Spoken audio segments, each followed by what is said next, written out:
Friends എല്ലാവർക്കും നമസ്കാരം. നമ്മുടെ ഇഷ്ടപരമ്പരയുടെ ഈ ആഴ്ചത്തെ പുതുപുത്തൻ വിശേഷങ്ങളിലേക്ക് ഏവർക്കും സ്വാഗതം. അങ്ങനെ ശ്രീദേവിയെ ഇന്ന് ഡിസ്ചാർജ് ചെയ്ത് കൊണ്ടുപോകാം എന്ന് ഡോക്ടർ ഗോമതിയോടും ബാലനോടും പറയാം. അപ്പോൾ കൂടെ മീനും ഉണ്ട് കേട്ടോ. അത് കേൾക്കുമ്പം അവർക്കൊക്കെ ഒരു സമാധാനം ആവുകയാണ്.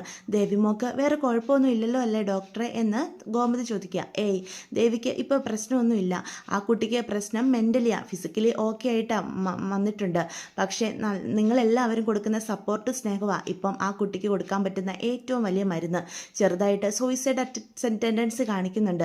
അതുകൊണ്ട് തന്നെ എപ്പോഴും കൂടെ ഒരാൾ വേണം. ഒറ്റയ്ക്ക് ഇരുത്താനേ പാടില്ല. ഒറ്റയ്ക്കല്ല, തൻ്റെ ഒപ്പം എല്ലാവരും ഉണ്ട് എന്നൊരു ചിന്ത ഉണ്ടാക്കിയെടുക്കണം. അതുമാത്രമല്ല ജീവിതത്തോട് ഒരു പ്രതീക്ഷയും ഉണ്ടാക്കിയെടുക്കണം. ഇപ്പം ശ്രീദേവിക്ക് ഇല്ലാത്തതും അതാ. തനിക്ക് ജീവിക്കാനുണ്ടായിരുന്ന പ്രതീക്ഷയായ കുഞ്ഞ് തനിക്ക് നഷ്ടപ്പെട്ടു, ഇനി തനിക്ക് ആരുമില്ല എന്നൊക്കെ ഒരു ചിന്ത ആ കുട്ടിയുടെ ഉള്ളിനുള്ളിലുണ്ട്. അത് നിങ്ങളായിട്ട് വേണം നീക്കം ചെയ്യാൻ എന്ന് പറയുന്ന കേൾക്കുന്ന മീനു പറയും, ശരി ഡോക്ടർ, ഞങ്ങൾ വേണ്ടതുപോലെ ചെയ്തോളാം. ദേവിയെടുത്തെ ഒറ്റപ്പെടുത്താതെ ഞങ്ങളെല്ലാവരും കൂടെ തന്നെ നിന്നോളാം എന്ന് പറയണം കേട്ടോ. അങ്ങനെ ദേവിയെ ഡിസ്ചാർജ് ചെയ്ത് വീട്ടിലേക്ക് കൊണ്ടുപോവാണ്. പക്ഷെ ആനന്ദിൻ്റെ പെരുമാറ്റം ദേവിയെ ഒരുപാട് തകർത്ത് കളഞ്ഞു. അതെല്ലാവർക്കും അറിയുകയും ചെയ്യാം. പക്ഷെ എന്ത് പറഞ്ഞ് അവളെ ആശ്വസിപ്പിക്കണമെന്ന് ആർക്കും അറിയില്ല. ആനന്ദുമാകെ തകർന്നടിഞ്ഞു നിൽക്കുന്ന അവസ്ഥയിലാണല്ലോ.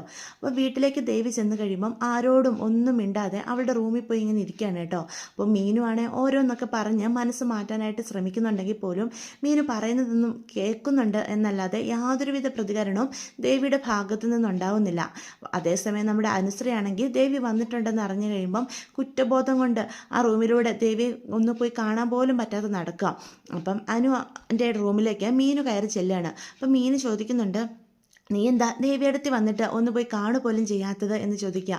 ഞാൻ എങ്ങനെയാണ് എടുത്തി ദേവിയടുത്തി പോയി കാണുക? ഞാൻ കാരണമല്ലേ ദേവിയടുത്തിക്ക് കുഞ്ഞിനെ നഷ്ടപ്പെട്ടത്. ആനന്ദേട്ടനോടും ദേവിയടുത്തോടും ഞാൻ എന്തു വലിയ പാപമാണ് ചെയ്തേ. എനിക്ക് ദേവിയടുത്തെ ഫേസ് ചെയ്യാനുള്ള ബുദ്ധിമുട്ട് കൊണ്ടാണ് ഞാൻ ചെല്ലാത്തത് എന്ന് പറയാം. എന്തായാലും ആ കുഞ്ഞിനെ നഷ്ടപ്പെട്ടു, നിൻ്റെ ഭാഗത്തു നിന്നൊരു മിസ്റ്റേക്കും ഉണ്ടായി എന്ന് കരുതി ഒരു കുടുംബത്തിൽ ജീവിക്കുമ്പോൾ നമുക്ക് പരസ്പരം മുഖം കാണിക്കാതെ ജീവിക്കാൻ പറ്റില്ലല്ലോ. നീ ദേവിയടുത്തോട് പോയി സംസാരിക്കണം. ദേവിയടുത്തേക്ക് നിന്നോട് ക്ഷമിക്കാൻ പറ്റും എന്ന് പറയാണ്. അല്ലാതെ നീ ഇങ്ങനെ കരഞ്ഞുകൊണ്ടിരുന്നിട്ട് ഒരു കാര്യമില്ല. ഇപ്പം നമ്മൾ ദേവിയടുത്തോട് കൊടുക്കാൻ പറ്റുന്ന ഏറ്റവും വലിയ നല്ല കാര്യം എല്ലാവരും കൂടെ ഉണ്ടെന്ന് തോന്നിപ്പിക്കുന്ന വിധം നിൽക്കുക എന്നുള്ളതാണ്. ഒറ്റപ്പെടുത്താതിരിക്കുക, മാനസികമായിട്ട് സന്തോഷം നൽകുക എന്ന് പറയാം. എനിക്ക് കഴിയില്ല മീനു ചേച്ചി, ഞാൻ എങ്ങനെ ദേവിയടുത്തേ പോയി കാണും? ദേവിയടുത്ത് എന്നോട് ക്ഷമിക്കുമോ എന്നൊക്കെ ചോദിക്കുക. ദേവിയടുത്ത് ക്ഷമിക്കുമോ ക്ഷമിക്കാതിരിക്കുമോ ഒക്കെ പിന്നത്തെ കാര്യം, നീ പോയി സംസാരിക്കണം എന്ന് പറയാണ് കേട്ടോ. അങ്ങനെ മീനുവിൻ്റെ നിർബന്ധം കൊണ്ടും കൂടി നമ്മുടെ അനുശ്രീ ദേവിയുടെ റൂമിലേക്ക് ചെല്ലുക. റൂമിലേക്ക് ചെന്ന് കഴിയുമ്പം ദേവിയെ ഫേസ് ചെയ്യാൻ പോലും പറ്റുന്നില്ല കേട്ടോ. കരഞ്ഞുകൊണ്ട് അനുസരിച്ച് ചെല്ലുന്നത്. എന്നിട്ട് കാൽ കീഴിലേക്ക് ഇരിക്കുക. എന്നിട്ട് കാലുകൾ കെട്ടിപ്പിടിച്ച് കരയും. എടത്തി, എന്നോട് ക്ഷമിക്കെടുത്തി, ഞാൻ കാരണമാണ് എടത്തിക്ക് ഈ ദുരിതങ്ങളൊക്കെ സംഭവിച്ചത്. എന്നോട് ക്ഷമിക്കെടുത്തി. അവൻ ഇങ്ങോട്ട് വന്ന് കയറുമെന്ന് ഞാൻ കരുതിയില്ല, ഇങ്ങനെയൊക്കെ സംഭവിക്കുമെന്ന് കരുതിയില്ല. ഞാൻ പാപിയാണ്. ഞാൻ എടത്തി എന്നെ എന്ത് വേണമെങ്കിലും പറഞ്ഞോ, എന്ത് വേണമെങ്കിലും ചെയ്തോ, പക്ഷേ ഇങ്ങനെ മിണ്ടാതിരിക്കല്ലേ എന്നും പറഞ്ഞ് അനു ദേവിയുടെ കാല് കെട്ടിപ്പിടിച്ച് കരയാണ് കേട്ടോ. അപ്പം ദേവിയാണെങ്കിൽ അനു പറയുന്നതൊക്കെ കേൾക്കുന്നുണ്ടെന്നല്ലാതെ യാതൊരു വിധത്തിലും പ്രതികരിക്കാതെ ഒരു പാവ പോലെ ഇരിക്കുക. ദേവിയുടെ മുറിയിൽ നിന്ന് അനുവിൻ്റെ പദം പറഞ്ഞുള്ള കരച്ചിൽ കേൾക്കുന്ന ആര്യൻ പെട്ടെന്ന് ശ്രദ്ധിക്കുവാണ് കേട്ടോ, എന്താ ഇവള് സംസാരിക്കുന്നതെന്ന്. അപ്പോൾ അനുവിൻ്റെ കരച്ചിലിനിടയിൽ അലോകിൻ്റെ പേര് പറയുന്നതും അലോക് തള്ളിയിട്ടാണ് ദേവി വയറിടിച്ച് വീഴുന്നതൊന്നും കുഞ്ഞ് നഷ്ടപ്പെട്ടതൊന്നും ഉള്ള കാര്യങ്ങളൊക്കെ ആര്യൻ മനസ്സിലാക്കുകയാണ്. അപ്പോൾ ആര്യന് അലോകിനെ കൊല്ലാനുള്ള ദേഷ്യം വരിക. വന്ന് അവൻ തൻ്റെ കുടുംബത്തിൽ കയറി കളിച്ചിരിക്കുന്നു. അവൻ കാരണം ഇപ്പം ദേവിയടുത്തേക്ക് കുഞ്ഞിനെ വരെ നഷ്ടപ്പെട്ടു. ആനന്ദേട്ടൻ മാനസിക വിഭ്രാന്തിയുടെ വക്കിലെത്തിപ്പെട്ടു. അവൻ ഒറ്റയൊരുത്തനെ ഇതിനൊക്കെ കാരണം. ഇതിങ്ങനെ വിട്ടാൽ പറ്റില്ല. അവന് വേണ്ട ശിക്ഷ എന്തായാലും കൊടുക്കണം. എന്നിട്ട് എല്ലാവരും ഇത് ഞങ്ങളിൽ നിന്ന് മറച്ചു വെച്ചു. ആനന്ദേട്ടൻ വിശ്വസിച്ചിരിക്കുന്നത് പാവം ദേവിയെടുത്തി കാല് തെറ്റി വീണാണ് കുഞ്ഞ് നഷ്ടപ്പെട്ടതെന്ന അതിൻ്റെ ദേഷ്യം കൂടി ആ പാവത്തോട് കാണിക്കുന്നല്ലോ എന്നൊക്കെ ആര്യനിങ്ങനെ ചിന്തിക്കുകയാണ് കേട്ടോ. മീനുവിൻ്റെ ഒച്ചത്തിലുള്ള കരച്ചിൽ കേൾക്കുന്ന മീനു പെട്ടെന്ന് ദേവിയുടെ റൂമിലേക്ക് കയറി വരികയാണ്. അപ്പം മീനു വരുന്നതിന് മുന്നേ ആര്യൻ വാതിക്കൽ നിന്ന് പോയായിരുന്നു കേട്ടോ. എൻ്റെ അനു, നീ ഒന്ന് പതിയെ കര, നിൻ്റെ ചേട്ടന്മാർക്കൊന്നും ഇതുവരെ സത്യങ്ങൾ അറിയത്തില്ല. ഇപ്പം തന്നെ ഈ വീട്ടിൽ ആകെ മൊത്തം പ്രശ്നങ്ങളാണ്. ദേവിയെടുത്തിയുടെ ഈ വയ്യായിക, അതുപോലെ ആനന്ദേട്ടൻ്റെ അവസ്ഥ, അതിൻ്റെ ഇടയിൽ ഇനിയിപ്പം ആര്യനും ആകാശും കാര്യങ്ങളൊക്കെ അറിഞ്ഞു കഴിഞ്ഞാൽ എന്തൊക്കെ ചെയ്തു കൂട്ടുമെന്ന് ചിന്തിക്കാൻ പറ്റുമോ? വേണമെങ്കിൽ ആ അലോകിനെ കൊല്ലാൻ പോലും നോക്കും എന്ന് കേൾക്കുന്ന അനുശ്രീ തെറ്റി നിൽക്കുകയാണ്. അതുകൊണ്ട് നീ ഒന്ന് പതിയെ പറ, ഇപ്പം തൽക്കാലം നിൻ്റെ ഏട്ടന്മാരെ ഇത് അറിയിക്കാതെ നോക്കണം എന്ന് പറയാൻ കേട്ടോ. അത് കേൾക്കുമ്പോഴത്തേക്കും അനുശ്രീക്ക് ഒന്നും കൂടി കരച്ചിൽ വരിക. ഞാൻ കാരണം എത്ര പേരാ ബുദ്ധിമുട്ടുന്നത്, ആനന്ദേട്ടൻ, ദേവിയെടുത്തി, എൻ്റെ അച്ഛൻ, അമ്മ, നിങ്ങളെല്ലാവരും, ഞാൻ ഒറ്റൊരാൾ കാരണമല്ലേ ബുദ്ധിമുട്ടുന്നത് എന്നും പറഞ്ഞ് കരഞ്ഞുകൊണ്ട് അവിടെ നിന്ന് ഓടുവാണ് കേട്ടോ. അപ്പോൾ ദേവിയെടുത്തിയുടെ ഒരു പാവ പോലെയുള്ള ഇരിപ്പ് കാണുന്ന മീനുവിന് ഭയങ്കര സങ്കടം വരിക. എടുത്തി എന്തിനാ ഇങ്ങനെ സങ്കടപ്പെടുന്നത്, ആ കുഞ്ഞാവെ നമുക്ക് വിധിച്ചിട്ടില്ല എന്ന് കരുതിയാൽ മതി കേട്ടോ. ഇനിയും വാവകൾ വരുമല്ലോ ഈ ഏടത്തിക്ക്, അതുകൊണ്ട് സന്തോഷത്തോടെ ഇരിക്കണം. പോയത് പോയി, അതിനെ ഓർത്ത് സങ്കടപ്പെട്ടിട്ട് ഇനി എന്താ ചെയ്യുക എന്ന് ചോദിക്കാം. അപ്പോൾ ദേവിക്ക് മനസ്സിനെ ഇപ്പോൾ ഏറ്റവും കൂടുതൽ അലട്ടുന്നത് ആനന്ദിൻ്റെ അവഗണനയാണ്. ആനന്ദേട്ടൻ എന്ന് ചോദിക്കുക. ആനന്ദേട്ടൻ്റെ അവസ്ഥ ദേവിയെടുത്തിക്ക് അറിയാലോ. ആനന്ദേട്ടനും ദേവിയെടുത്തെ പോലെ ആ കുഞ്ഞിനെ ഒരുപാട് ആഗ്രഹിച്ചതല്ലേ. പെട്ടെന്ന് ആ കുഞ്ഞില്ലാതായി എന്നുള്ളത് ആനന്ദേട്ടന് ഉൾക്കൊള്ളാൻ കഴിയുന്നില്ല. അതാ ദേഷ്യമായിട്ട് പുറത്തേക്ക് കാണിക്കുന്നത്. 1-2 ദിവസം കൊണ്ട് അതൊക്കെ മാറിക്കോളും. സത്യാവസ്ഥ ഉൾക്കൊണ്ട് ജീവിക്കാൻ തുടങ്ങുമ്പം ദേവിയെടുത്തോടുള്ള പരിഭവമൊക്കെ മാറിക്കോളും കേട്ടോ എന്ന് പറയാം. മീനു, ഒരു തെറ്റും ഞാൻ ചെയ്തിട്ടില്ലല്ലോ. ആനന്ദേട്ടൻ എന്നിട്ട് എന്നെ മനസ്സിലാക്കാൻ കഴിയുന്നില്ലല്ലോ. ഇവിടെ ഈ കുടുംബത്തിൽ ഒരു പ്രശ്നം കൂടി ഉണ്ടാവണ്ടെന്ന് കരുതിയ ആനന്ദേട്ടനോട് ഞാൻ സത്യങ്ങളൊന്നും പറയാത്തത്. കാരണം അലോകാണ് എൻ്റെ ഈ അവസ്ഥയ്ക്ക് കാരണമെന്നറിഞ്ഞാൽ ആനന്ദേട്ടൻ വെറുതെ ഇരിക്കില്ല, വേണമെങ്കിൽ അവനെ പോയി കൊല്ലും, അതെനിക്കറിയാം എന്ന് ദേവി പറയാം. അത് കേൾക്കുന്ന മീന് പറയും, അതുകൊണ്ടാണ് ഏടത്തി ഇവരാരും ഇപ്പം തൽക്കാലം സത്യങ്ങൾ അറിയണ്ട എന്ന് ഞാനും പറഞ്ഞത്. ഇവർക്കൊക്കെ എടുത്തുചാട്ടം കുറച്ച് കൂടുതലാണ്. മുന്നും പിന്നും നോക്കാതെ അലോകിനെ പോയി എന്തെങ്കിലും ചെയ്താൽ നഷ്ടമാർക്കാം, അത് നമുക്ക് തന്നെയല്ലേ എന്ന് മീന് ചോദിക്കുക. ഏടത്തി ആഹാരമൊക്കെ കഴിച്ച് സന്തോഷത്തോടെ ഇരിക്കാൻ ശ്രമിക്കണം. എപ്പോഴും ഇങ്ങനെ ചിന്തിച്ച് വേദനിച്ചിരുന്നു കഴിഞ്ഞാൽ വേദന കൂടുകയുള്ളൂ എന്നൊക്കെ മീന് പറഞ്ഞു മനസ്സിലാക്കാനായിട്ട് ശ്രമിക്കുന്നുണ്ട് കേട്ടോ. പക്ഷെ ദേവിക്ക് അതൊന്നും തലയിലേക്ക് കയറുന്നില്ല. കാരണം അങ്ങനെ ഒരു മാനസികാവസ്ഥയിലാണ് ദേവി ഇരിക്കുന്നത്. അപ്പോൾ ദേവിയുടെ ഈ അവസ്ഥയും ആനന്ദിൻ്റെ സ്വഭാവവും എല്ലാം കൂടി ബാലനെയും ഗോമതിയും ഒരുപാട് വേദനിപ്പിക്കുക.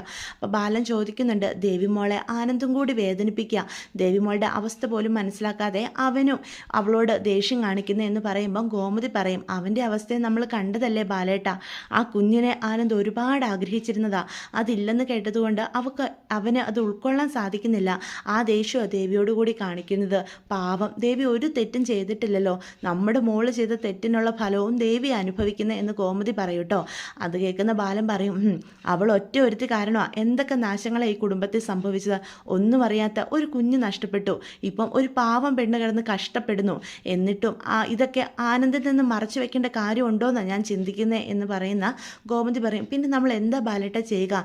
മീനു പറഞ്ഞോളെ ആനന്ദോ ആകാശോ ആര്യനോ ഇപ്പം സത്യങ്ങൾ അറിഞ്ഞു കഴിഞ്ഞാൽ അവർ വെറുതെ ഇരിക്കുമെന്ന് തോന്നുന്നുണ്ടോ. അവർ ആ അലോകിനെ പോയി എന്തെങ്കിലും ചെയ്യും, അങ്ങനെ ചെയ്താലും നമുക്കല്ലേ ബാലേട്ട നഷ്ടം എന്ന് ഗോമതി ചോദിക്കുകയാണ് കേട്ടോ. ഇതേ സമയം നമ്മുടെ സുകന്യ എല്ലാവരും ആശുപത്രിയിൽ നിന്ന് വന്നെന്ന് അറിഞ്ഞപ്പോൾ തന്നെ കൃഷ്ണമംഗലത്തേക്ക് ചെല്ലുക. അപ്പോൾ കൃഷ്ണമംഗലത്തിൽ ചെന്ന് രാജശ്രീയോട് കാര്യങ്ങളൊക്കെ പറയാണ്.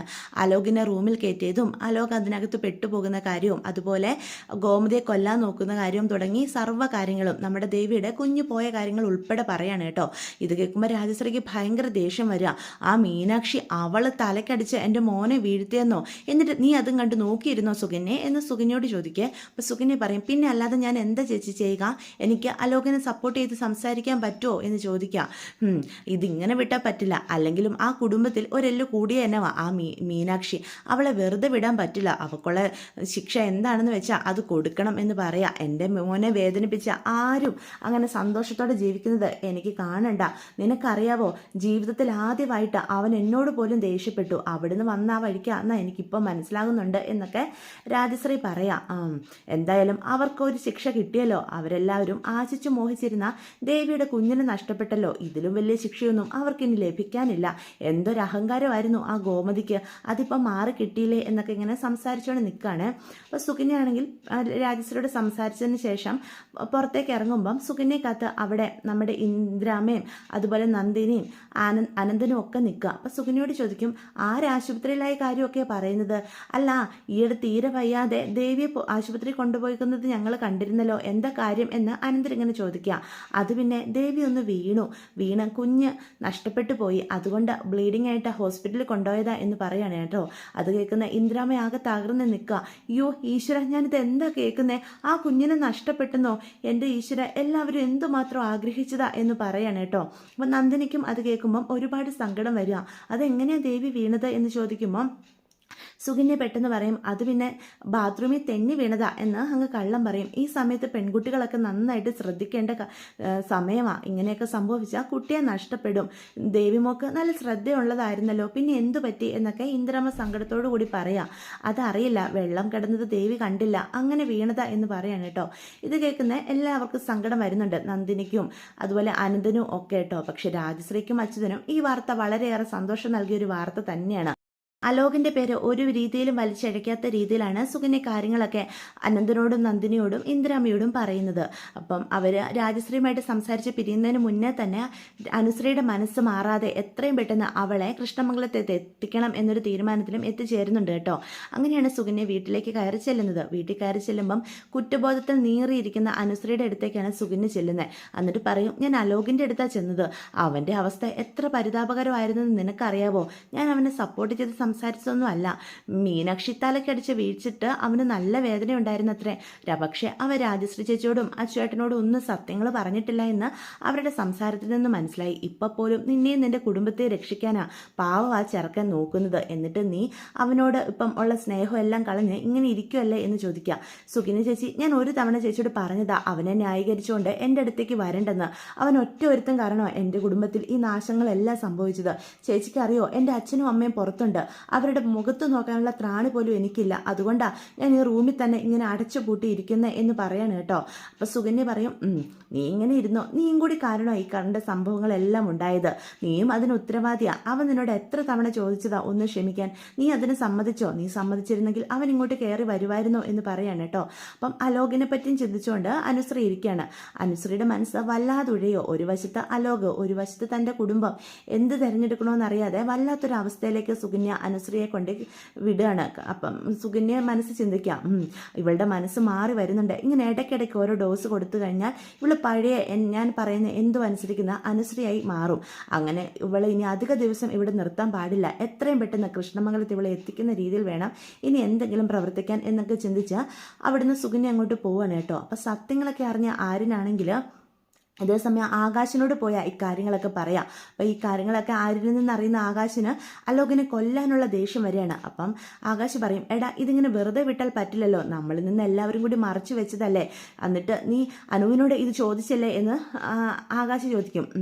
അവളോട് ഇത് ചോദിക്കാൻ എനിക്കൊരു അവസരം കിട്ടിയില്ല ഏട്ടാ, ഇതിങ്ങനെ വിട്ടാൽ പറ്റില്ല, അവൾ നമ്മളെ ചതിക്കുമായിരുന്നു, നമ്മളെല്ലാവരും എന്തുമാത്രം സ്നേഹിച്ചതാ വിശ്വസിച്ചതാ അവളെ, എന്നിട്ട് അവൾ നമ്മളോട് ചെയ്തതെന്താ, അവൾ ആ അലോക് നമ്മുടെ കുടുംബത്തിൻ്റെ ഏറ്റവും വലിയ ശത്രുവായ അവനെ പ്രണയിച്ചിരിക്കുന്നത്. അന്ന് ഞാൻ ഒരു ദിവസം ആ ലോകിനൊപ്പം ഒരു പെണ്ണിനെ കണ്ടതാ, പക്ഷേ അത് അനുവാണെന്ന് എനിക്ക് സംശയം തോന്നിയതാ.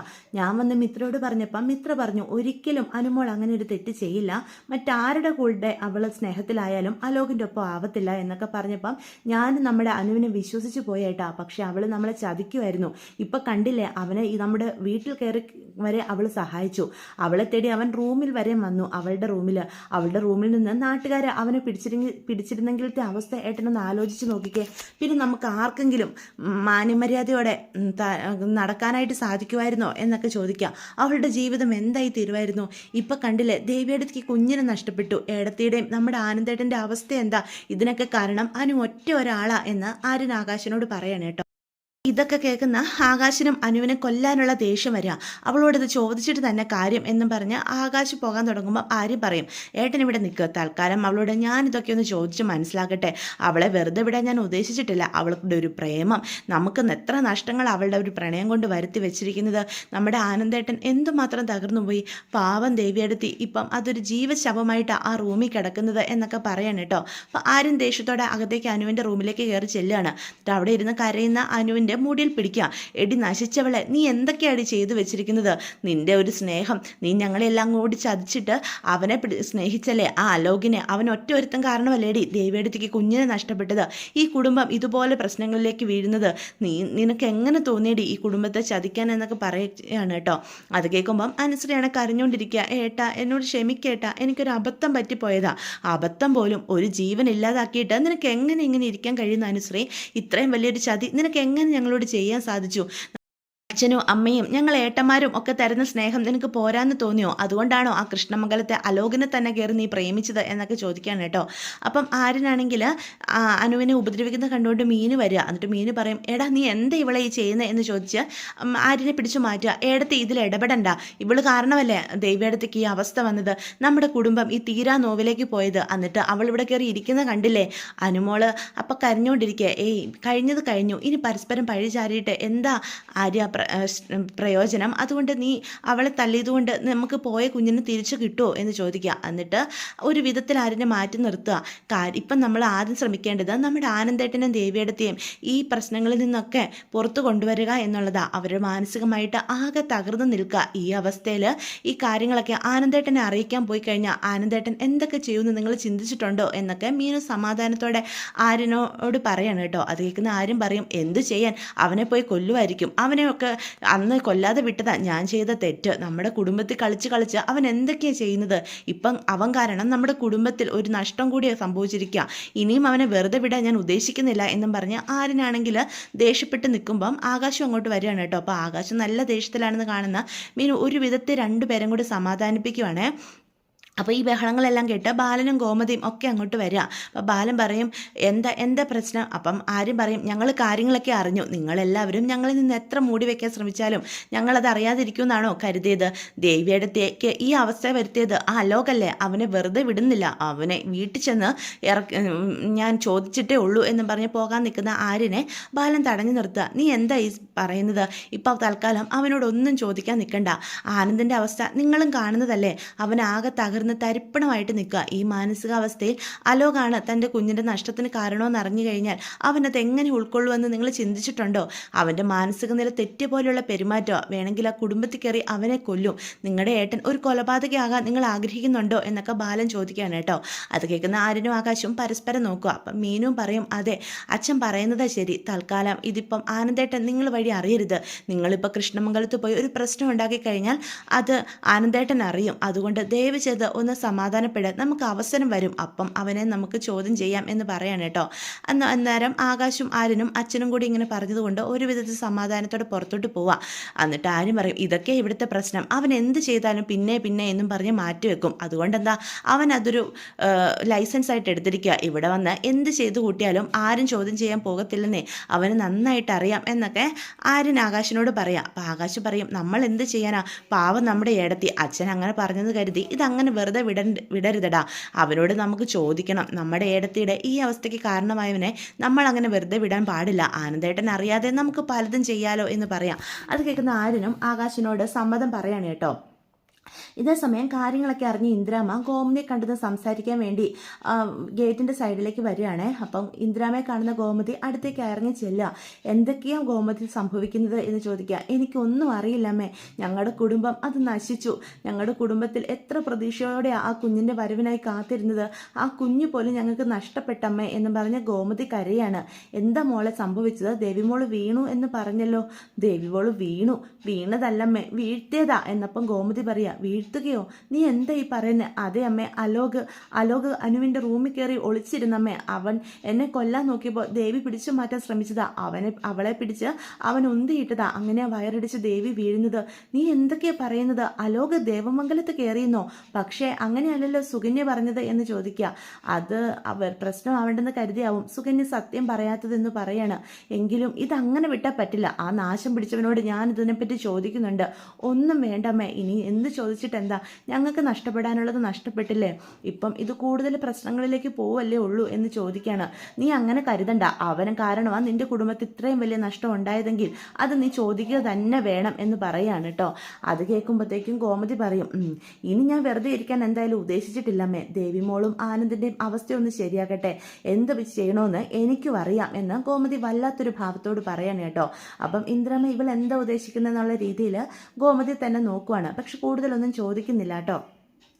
അതേസമയം നമ്മുടെ ആനന്ദാണെങ്കിൽ വീട്ടിലേക്ക് കയറി വരുന്നത് ശരിക്കും മദ്യപിച്ചിട്ടാണ്. അപ്പോൾ നടക്കാൻ പോലും പറ്റാത്ത അവസ്ഥയിലുള്ള ആനന്ദിൻ്റെ വരവ് കാണുമ്പം ആര്യനും ആകാശം പോയി പിടിക്കുക. ഏട്ടാ ഇതെന്ത് ഭാവിച്ചാ? ഇങ്ങനത്തെ ശീലങ്ങളൊന്നും ഏട്ടൻ ഉണ്ടായിരുന്നതല്ലല്ലോ.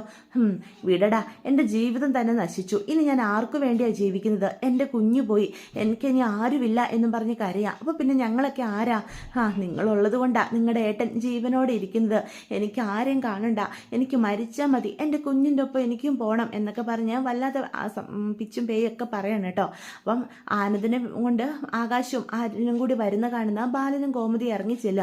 അപ്പം അവൻ്റെ അവസ്ഥ കാണുമ്പം ഗോമതിക്ക് ഒരുപാട് സങ്കടം വരിക. എടാ നീ ഇതെന്ത് ഭാവിച്ചാ ഇങ്ങനെ മദ്യപിച്ച് കയറി വരാൻ? നിനക്ക് എങ്ങനെ ധൈര്യം വന്നതാ? പിന്നെ ഞാൻ എന്തമ്മ ചെയ്യേണ്ടത്? എനിക്കെല്ലാം ഒന്നും മറക്കണം, അതിന് മദ്യപിക്കൽ മാത്രമേ എനിക്ക് രക്ഷപ്പെട്ടുള്ളൂ എന്ന് പറയാം. അത് കേൾക്കുമ്പോഴത്തേക്കും ഗോമതിക്ക് സങ്കടം വരിക. കണ്ടോ ബാലേട്ട അവൻ്റെ അവസ്ഥ? അപ്പം ബാലൻ ഒന്നും പറയില്ല കേട്ടോ. ബാലന് ഒരുപാട് സങ്കടം വരികയാണ് കേട്ടോ. അപ്പോൾ പിറ്റേ ദിവസം അവനോട് സംസാരിക്കാമെന്ന് ബാലൻ തീരുമാനിക്കുക. അപ്പോൾ ആര്യനും ആകാശം കൂടി ഒരു വിധത്തിൽ റൂമിലേക്ക് കൊണ്ടുപോയി ദേവിയുടെ അടുത്തിരിക്കുക. അപ്പോൾ ദേവിയെ കാണുമ്പോഴത്തേക്കും ആനന്ദിൻ്റെ ദേഷ്യം കൂടുക. ഓ നീ ഇവിടെ ഉണ്ടായിരുന്നല്ലേ, എൻ്റെ കുഞ്ഞിനെയും കൊണ്ട് നശിപ്പിച്ചിട്ട് നീ ഇരിക്കുന്ന കണ്ടില്ലേ, നിനക്ക് എങ്ങനെ സാധിച്ചടി എൻ്റെ മുന്നിൽ വരാൻ എന്ന് ചോദിക്കുക. ആനന്ദേട്ട എന്തൊക്കെയാ ഈ പറയുന്നേ? അത് എൻ്റെ കൂടി കുഞ്ഞായിരുന്നില്ലേ ആനന്ദേട്ട? നിന്റെ കുഞ്ഞ്, അങ്ങനത്തെ ഒരു ചിന്ത നിനക്കുണ്ടായിരുന്നെങ്കിൽ നീ എൻ്റെ കുഞ്ഞിനെ ഇല്ലാതാക്കുമായിരുന്നോ? നിനക്ക് അതിനോട് ഒരു സ്നേഹം ഉണ്ടായിരുന്നില്ല, അതുകൊണ്ടല്ലേ ഒരവസരം കിട്ടിയപ്പോൾ തെന്നി വീണ് നീ എൻ്റെ കുഞ്ഞിനെ ഇല്ലായ്മ ചെയ്തത് എന്നും ചോദിച്ച് ദേഷ്യപ്പെടുക. ആനന്ദേട്ട ഞാൻ കാരണമല്ല ആനന്ദേട്ട. ദേവി ഇനി ഒരു കള്ളവും പറഞ്ഞുകൊണ്ട് നീ എൻ്റെ അടുത്തേക്ക് വരണ്ട. നീ നിൻ്റെ വീട്ടുകാരും എന്നെ ഒരുപാട് ചതിച്ചിട്ടുണ്ട്, അതെല്ലാം ഞാൻ സഹിച്ചു ക്ഷമിച്ചു. ഒക്കെ എൻ്റെ കുഞ്ഞിനെ ഓർത്തിട്ടായിരുന്നു. എൻ്റെ കുഞ്ഞിനോടൊപ്പമുള്ള സന്തോഷമുള്ളൊരു ജീവിതം മാത്രമേ ഞാൻ ആഗ്രഹിച്ചിട്ടുള്ളൂ. പക്ഷെ ദേവി നീ അതും എന്നോട് നിഷേധിച്ചു. എന്നിട്ട് എൻ്റെ മുന്നിൽ ഒന്നും അറിയാത്ത പാവത്തെ പോലെ വന്ന് സംസാരിക്കാൻ നിനക്ക് എങ്ങനെ ധൈര്യം വന്നടി? ഇനി എൻ്റെ കുഞ്ഞു പോലും ഇല്ലാത്ത സ്ഥിതിക്ക് എൻ്റെ ജീവിതത്തിൽ കടിച്ചു തൂങ്ങിക്കിടക്കാൻ നിനക്ക് ഒരു നാണമില്ല. നിന്റെ ആ ഫ്രോഡ് അച്ഛനുണ്ടല്ലോ ഉദയഭാനു, അയാളെ നിന്റെ അമ്മയും കൂട്ടി വിളിച്ചു വരുത്തി ഉടനെ തന്നെ നീ ഇവിടുന്ന് പൊയ്ക്കോ. കുഞ്ഞില്ലാത്ത നിന്നെ എനിക്കിനി വേണ്ടടി. അല്ലെങ്കിൽ തന്നെ ഇനി എന്തിനാ എനിക്ക് നിന്നെ, എന്നെ വഞ്ചിച്ചുകൊണ്ടിരിക്കുന്ന നിന്നോട് ഇനി ഒരു സ്നേഹവും എനിക്ക് ഉണ്ടാവില്ല എന്നൊക്കെ ദേവിയെ വളരെ വേദനിപ്പിക്കുന്ന രീതിയിൽ ആനന്ദ് പറയാം. അത് കേൾക്കുന്ന ദേവി ആകെ കരയാ. ആനന്ദേട്ട എന്നെ ഒന്ന് വിശ്വസിക്കുക, ഞാൻ കാരണമല്ല ആനന്ദേട്ട, നീ ഒന്നും പറയണ്ട എന്നും പറഞ്ഞാൽ ദേവിയുടെ കൈ തട്ടി മാറ്റുകയാണ് കേട്ടോ. എന്നിട്ട് ആനന്ദ് പെട്ടെന്ന് ബോധം പറഞ്ഞ് ബെഡിലേക്ക് വീഴ. എന്നിട്ട് പിച്ചും പേയും പറഞ്ഞ് ഉറക്കത്തിലേക്ക് വീഴുവാണ് കേട്ടോ. ഇതൊക്കെ കാണുന്ന ദേവി നെഞ്ചു പൊട്ടി കരയാ. എനിക്ക് ആരുമില്ല, എൻ്റെ കുഞ്ഞു പോയി, ഇപ്പം ആനന്ദേട്ടനും എന്നെ വേണ്ട, പിന്നെ ഞാൻ എന്തിനാ ഇനി ജീവിക്കുന്നത് എന്നൊക്കെ ഓർത്ത് ദേവി വല്ലാത്തൊരു മാനസികാവസ്ഥയിലേക്ക് പോവുകയാണേ. അപ്പം ഇതൊക്കെയാണ് കേട്ടോ ഈ വരാൻ പോകുന്ന ആഴ്ചയുടെ വിശേഷങ്ങൾ. അപ്പോൾ വീഡിയോ ഇഷ്ടപ്പെട്ടുവെങ്കിൽ ചാനൽ സബ്സ്ക്രൈബ് ചെയ്യാൻ മറക്കരുത്, ലൈക്ക് ചെയ്യാനും മറക്കരുത്, നിങ്ങളുടെ അഭിപ്രായങ്ങൾ കമൻസ് വഴി എന്നെ അറിയിക്കാനും മറക്കരുത്. അപ്പോൾ എല്ലാവർക്കും ഗുഡ് ബൈ.